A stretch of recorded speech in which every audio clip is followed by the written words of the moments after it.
VS Ranjith ചേരുന്നുണ്ട്. Good morning Ranjith, very good morning. ഒപ്പം നവദിനാശംസകൾ, ഉത്രാട ദിനാശംസകൾ. അങ്ങനെ ഇന്ന് സംസ്ഥാനത്ത് വലിയൊരു ആഘോഷത്തിന്റെ ദിവസം കൂടിയാണ്. വലിയ രീതിയിൽ തന്നെ വിപുലമായി തന്നെ നവദിനം ആഘോഷിക്കുന്നുണ്ട്. എങ്ങനെയൊക്കെയാണ് പരിപാടികൾ?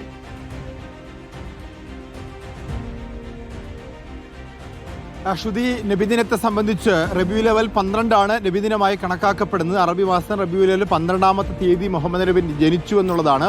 മുഹമ്മദ് നബിയുടെ ഈ ജനനം മൗലൂദ് എന്നാണ് അറിയപ്പെടുന്നത്. ഈ മൗലൂദ് ദിനത്തിൽ രാവിലെ തന്നെ മൗലൂദിന്റെ ഭാഗമായിട്ടുള്ള നബിയുടെ മദ്ഹുകൾ പാടിക്കൊണ്ടുള്ള കവിതകൾ, അതുപോലെ തന്നെ സ്വലാത്തും ദിക്റും ഒക്കെ ചൊല്ലിക്കൊണ്ട് പള്ളികളിൽ തന്നെ വലിയ പരിപാടികൾ രാവിലെ ആരംഭിക്കും. അതിനുശേഷം കുട്ടികളെയൊക്കെ അണിനിരത്തിക്കൊണ്ട് വലിയ ഘോഷയാത്രകൾ ഉണ്ടാവും, അന്നദാനം ഉണ്ടാവും.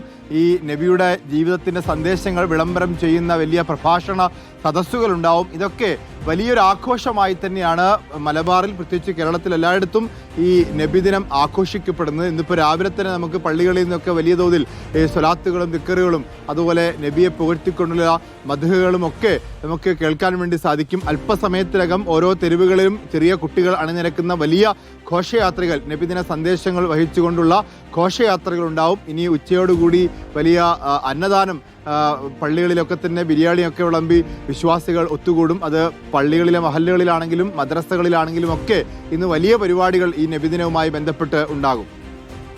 ഓക്കെ, VS രഞ്ജിത്താണ് വിവരങ്ങൾ നൽകിയത്.